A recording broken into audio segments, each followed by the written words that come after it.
In honor of National Day of Truth and Reconciliation, the Beechwood Cemetery is hosting tours, art exhibits, and learning opportunities.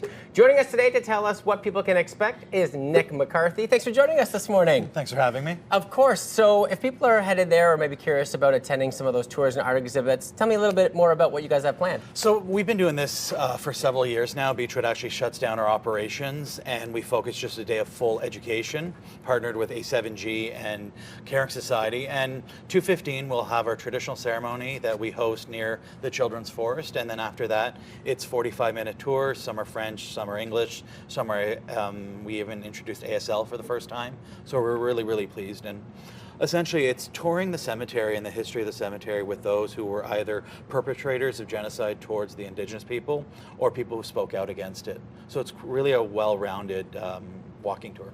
And weather-wise, it's looking really good, so people can book at any point. But what are those starting times if people are interested in taking those tours? What are the times available for that tomorrow? So it's all on our website. The public tours start at 2:15. We actually have a full program for students from 10 o'clock till around 1 o'clock, buses dependent, of course. And those tours, the schools have already booked their slots. But it's about every 45 minutes. We won't be turning anyone away. So if you happen to show up because you want to experience reconciliation, that's not a problem whatsoever.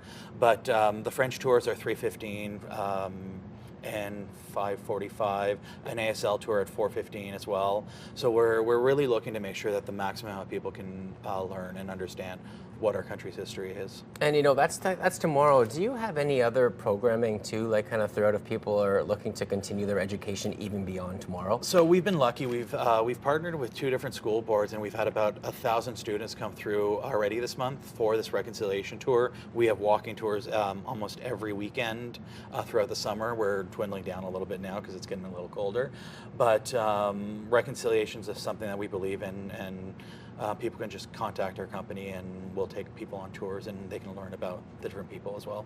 And how have you seen the response from people taking the tours when they go in there and then once they leave, having all of that information there and actually understanding what you guys are trying to put forward? How do you find that? I think, so tomorrow it's led by A7G, so the tours are led by Indigenous youth, and having authentic voices leading this tour is critical. I think people leave with a better understanding of who our country is and what we've done over the years, and a better understanding of a part of history and a part of Canadiana that we don't actually get to learn as older Canadians. Younger Canadians are into it, they're reading about it, they're teaching about it as part of the curricula, but now we're seeing older Canadians truly understand the importance about talking about First Nations, Inuit and Métis peoples, having a full understanding of what reconciliation is, and understanding that it's a slow walking process, that we as a nation have to walk towards it together. That's the whole idea, right? It's not going to happen overnight. It's never going to happen overnight, but I think that's the importance. It's walking together.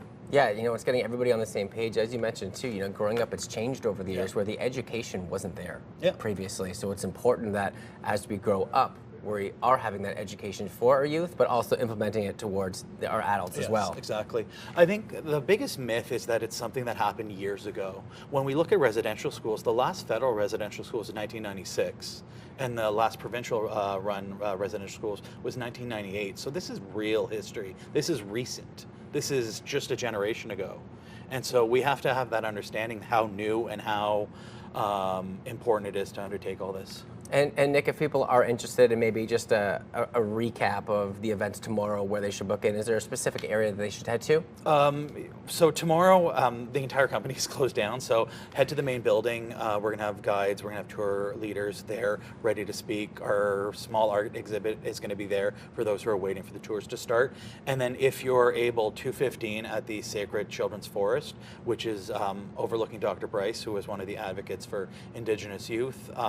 That's really the moment that everyone should come to Beechwood for. It's always touching. We always have a lot of wonderful speakers. We've had TRC commissioners, we've had premiers of the territories speak. So it's been a wonderful group of people that have always come together and honor the children we lost. It's amazing. Well, thank you for putting this together, because I think a lot of people will really enjoy that tomorrow and get a little bit of knowledge on that. So Nick, appreciate your time this morning. I appreciate you. Thank you. And as we take a peek here again, so National Day for Truth and Reconciliation, so it's tomorrow. little bit of times out there. Parliament Hill around 3 p.m. Beechwood Cemetery hosting a 45-minute reconciliation tour on their grounds. There's also going to be a ceremony taking place at 2:15, and the Canadian Museum of History is hosting a ceremony at 11 a.m. More events are listed on our website as well, ctvnews.ca, but it's all right there for you into tomorrow.